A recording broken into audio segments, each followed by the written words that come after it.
অবসর ভেঙে আবারও আকাশী নীল জার্সি গায়ে জড়াতে চলেছেন অ্যানহেল ডি মারিয়া। খেলতে পারেন আসন্ন ফিফা বিশ্বকাপেও। আলবি সেলেস্তেদের প্রায় 28 বছরের শিরোপা করা গোছানো নায়ক কিংবা 36 বছরের বিশ্বকাপ না জেতার আক্ষেপ মেটানো ডি মারিয়া আবারও মাঠ মাতাতে চলেছে লিওনেল মেসির সাথে কাঁধে কাঁধ মিলিয়ে।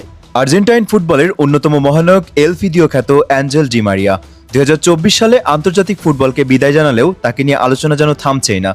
ফুটবল প্রেমীদের মনে এখন একটাই বড় প্রশ্ন, অবসর ভেঙে 2026 বিশ্বকাপে কি আবারও আকাশি সাদা জার্সিতে ফিরছেন এই জীবন্ত কিংবদন্তি? বয়সটা 38 ছুঁই ছুঁই, কিন্তু মাঠে তার জাদু এখনও অমলিন। শৈশবের ক্লাব রোসারিও সেন্ট্রালের হয়ে নিয়মিত গোল করাচ্ছেনও। সবশেষ সোমবার বারাকা সেন্ট্রালের বিপক্ষে 2-0 গোলের জয়েও জালের দেখা পেয়েছেন ডি মারিয়া। আগের 2 ম্যাচে সতীর্থদের দিয়ে করিয়েছেন গোল। ক্লাবের ইতিহাসে 38 বছর বয়সের পর গোল করা মাত্র 4 জন ফুটবলের একজন তিনি। মাঠের এই পারফরমেন্সই প্রমাণ করে বয়স তার কাছে শুধুই একটি সংখ্যা। আর এই দুর্দান্ত ফর্ম দেখেই ডি মারিয়ার বিশ্বকাপে ফেরার জোরালো সম্ভাবনা দেখছেন আর্জেন্টিনার 1978 বিশ্বকাপ জয়ী কিংবদন্তি গোলরক্ষক ওভালদো মাতিলদা ফিল্লোল। সামাজিক মাধ্যমে এক ভিডিও বার্তায় ফিল্লোল দাবি করেন, জাতীয় দলের কোচিং স্টাফ এবং কয়েকজন খেলোয়াড় ডি মারিয়াকে আবারও ফেরানোর চেষ্টা চালাচ্ছেন। ফিল্লোল জানান, তিনি যা শুনেছেন তাতে মনে হচ্ছে ডি মারিয়াকে ফেরানোর একটা প্রক্রিয়া চলছে।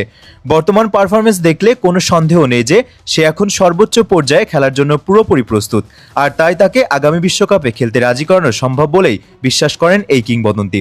ফিল্লোলের এমন মন্তব্যের পর সামাজিক যোগাযোগ মাধ্যমে শুরু হয়েছে তুমুল আলোচনা। ভক্তদের মাঝে অবশ্য মিশ্র প্রতিক্রিয়া দেখা যাচ্ছে। এক দলের মতে, কোপা আমেরিকা জিতে আন্তর্জাতিক ফুটবলকে বিদায় জানানোটা ছিল ডি মারিয়ার জন্য এক নিখুঁত বা পারফেক্ট এন্ডিং।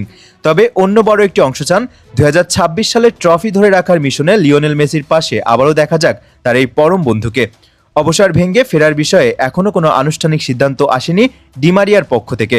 তবে সতীর্থদের চাওয়া এবং সাবেক তারকাদের সমর্থন সব মিলিয়ে আলোচনার কেন্দ্রবিন্দুতে এখন শুধু এলফিদিও। শেষ পর্যন্ত 2026 বিশ্বকাপে আর্জেন্টিনা জার্সিতে ডি মারিয়াকে দেখা যাবে কিনা, ফুটবল বিশ্ব এখন সেই উত্তরের অপেক্ষায়।